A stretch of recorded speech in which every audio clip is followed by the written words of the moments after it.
Greetings everyone, welcome to my court. I am your Hallow Queen, and I'm going to try something a little new. So what I'm going to do is what we call in the crafting community a whip in chat. But I have some specific things I want to chat about, and in this one I want to chat about the world of the Wheel of Time. There's a new series coming out on Amazon Prime.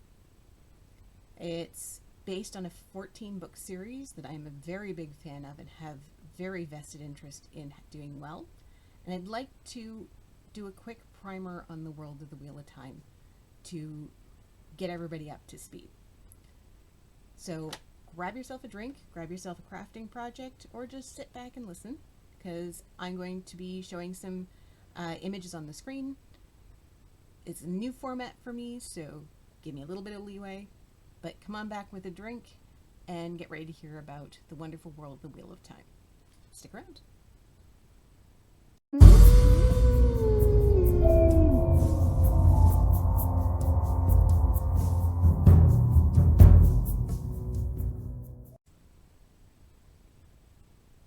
Okay.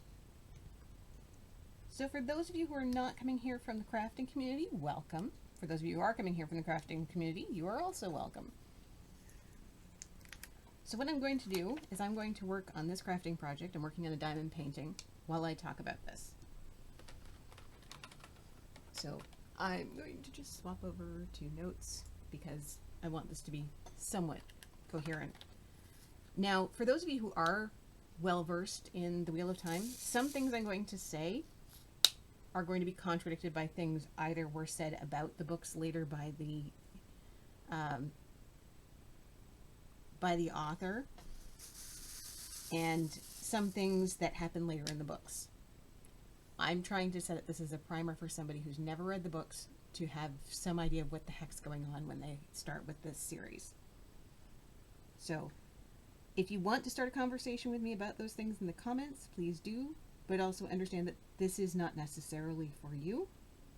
If you hear anything that I'm missing or should be expounded on more for those who are new to this, please also let me know, because I'm trying to think as somebody who's never walked into this world, or maybe not normally a fantasy fan and may want to give this a try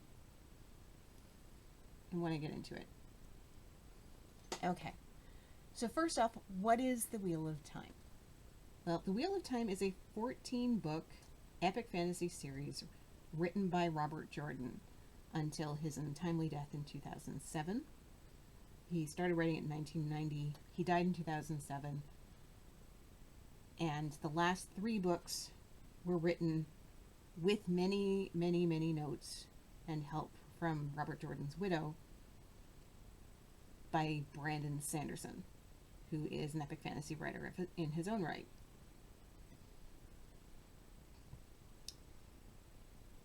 I was introduced to these in 1997 when I was going to be taking a very, very, very long plane ride to England with the choir I was in, and I needed some entertainment, so a friend lent me the first 3 books of the series. And I've been hooked ever since. I've done role plays in this world. I know it pretty intimately. Each of these 14 books is considered a doorstopper. The shortest of them still comes up at just under 700 pages. And if you wanted to listen to the audiobooks, it's about 20 days worth of nonstop listening. It's a lot. If Amazon does a good job of this, we could be still watching this 20 years from now. Now, what I mean by epic fantasy is that these are not our world with a skin. This is not the world of Harry Potter that's just underneath downtown London, if you know where to look. This is an entirely new world, more like Lord of the Rings or Game of Thrones, in that it has no relationship with our world. And one of the ways that that's illustrated, I think, the most clearly is the way that they view time. In the world of the Wheel of Time, time is cyclical. It runs on a wheel. There's probably no better way to illustrate this than to read you the opening of the very first book. This first paragraph is the first paragraph of every book. First paragraph of the first chapter of every book. The only difference is where the wind rises. And I have it in front of me, so I'm going to read it to you.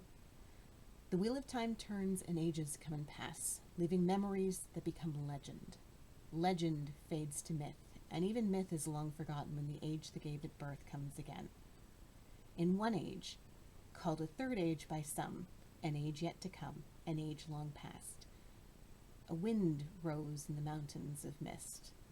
The wind was not the beginning.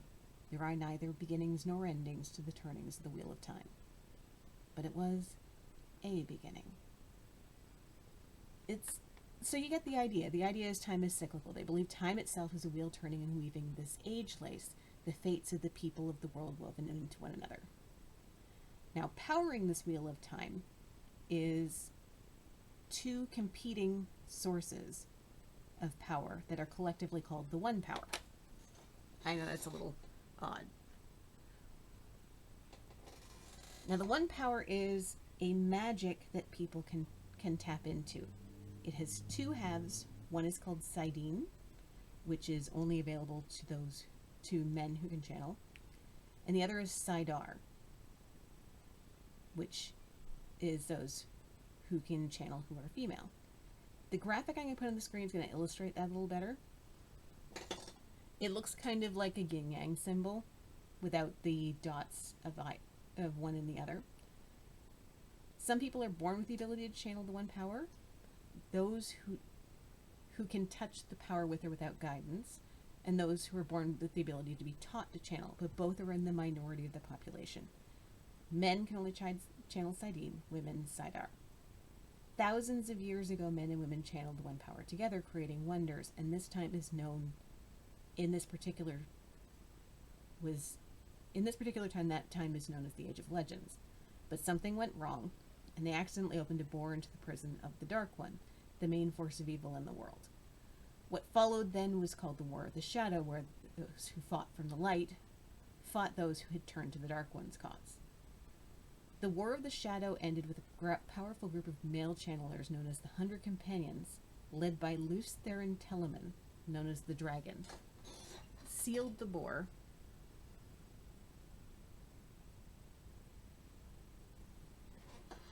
trapping the Dark One and his highest 13 lieutenants, known as the Forsaken, back in the prison in Shale Ghul. And they did succeed doing this, but at a cost. The last gasp of the Dark One before he was put into his prison was to taint the male half of the true source. What this was is this scum of evil lying over the pool of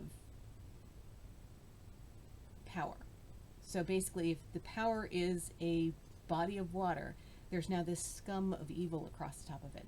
So you can't reach into that power and start using it without being tainted by this evil. And that basically meant that every man who could channel, some of whom who could perform amazing wonders with the power, started going insane. What followed the sealing of the Dark One into his prison became known as the Time of Madness, where the 100 Companions, who had been the heroes of the world for trapping the Dark One, started to go crazy, and they literally reshaped the world. Oceans dried up, new ones were created, mountains were leveled, new mountain ranges were risen, and entire populations were completely displaced. Many died. It was a shit show. And all of the female Aes Sedai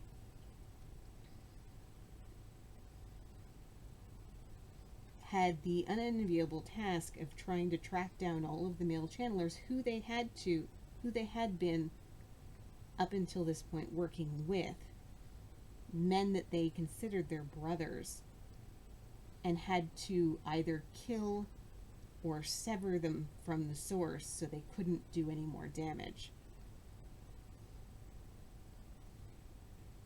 And ever since then, that's been part of their mission. The female Aes Sedai still exist to this day. They have taken up a residence known as the White Tower in the city of Tarvalon. And they scour the countryside looking for many things, including women who they can train to become new Aes Sedai, and men who are learning to channel in order to gentle them so they don't hurt themselves or others. Unfortunately, gentling doesn't tend to end well for the man who's channeling. Like, he can no longer channel, but it's like having all of the joy sucked out of your life. Many men are never the same after they're gentled, and quite a few of them end up dying or committing suicide. It's not a pleasant thing to go through. As a result, the women Aes Sedai who are still around, they can perform pretty big wonders all on their own. And no one ignores them. Many rulers of countries in this world have Aes Sedai advisors. And if the leader of the Aes Sedai, the Emerald Seat, asked for any of them to come to see her, most of them would. They may not like the fact that they would, but most of them would. Aes Sedai are greatly feared for their power, because their power is not well understood. Those countries that have very good rapport with Aes Sedai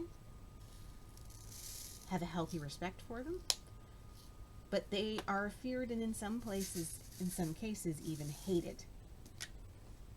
Some blame the Aes Sedai for the breaking of the world, even though it was thousands of years ago, and believe that anyone who can channel the power is working for the Dark One. Now, one of the rather bitter parts of the fact that all men who can channel go crazy is that there is a prophecy that this Lutheran element known as the dragon will one day be reborn. And that when he is, the Dark One will break free again, and we will need him to fight the last battle against the Dark One. If the Dark One wins, that will destroy the Wheel of Time, and that means that people will no longer be reborn. That will destroy the status quo, and bad things will happen. The Dark One has agents among the regular humans who are known as Dark Friends. They do not gather openly, they do not let themselves known, but there's always that tension that someone you know might be a Dark Friend.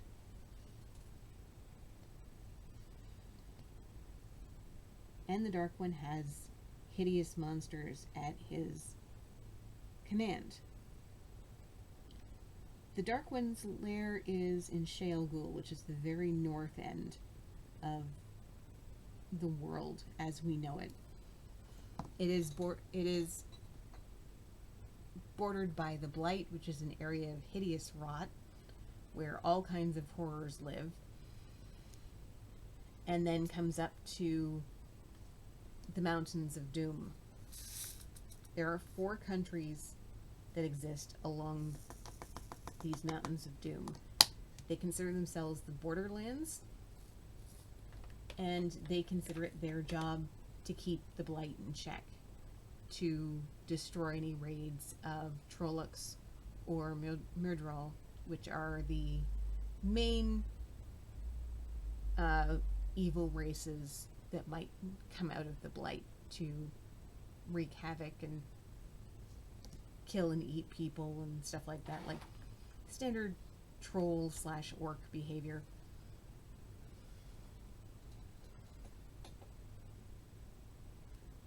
those countries have a very good relationship with Aes Sedai, and Aes Sedai do go there to help.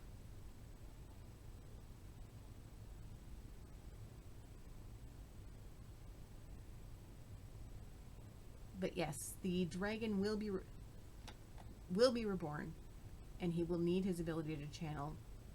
But in helping the armies of the light to defeat the shadow, he will also break the world again.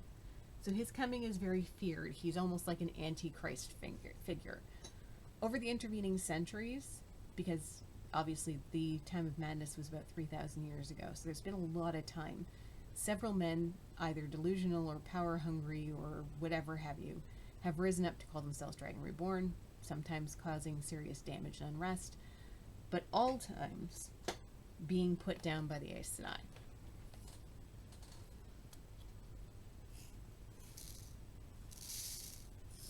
Not all of them were able to channel. Some were, some won't. But it does seem to be happening by the start of the story a little more frequently than people remember it happening before.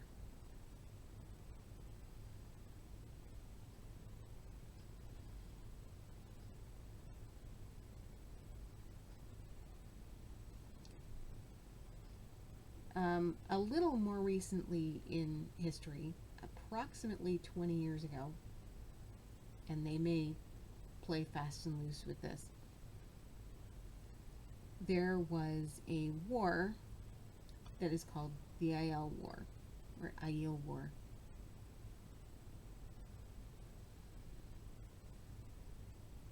The Aiel are a very strange people who live on the other side of another mountain range called the Spine of the World, in this really inhospitable wasteland, which is literally called the Waste.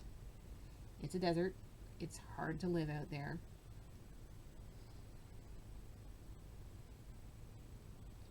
But the Cairhienin, who are just on this side of the Spine of the World, treated them well and were rewarded with a cutting of a very rare tree. Well, some idiot Cairhienin king decided he wanted to make himself a spectacular throne, so he cut down this tree and used the wood to make him a throne. The Aiel didn't like this, so they sent a bunch of clans over the wall to basically take revenge on this guy.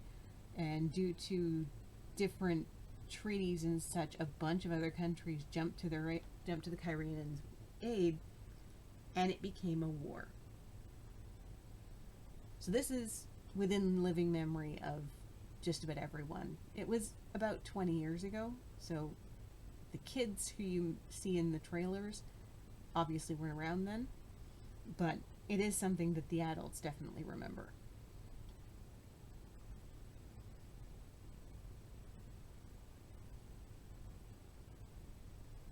They fought their way all the way up to Dragonmount and eventually were beaten back. But the Aiel are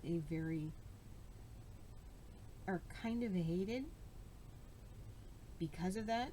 A lot of people died in that war.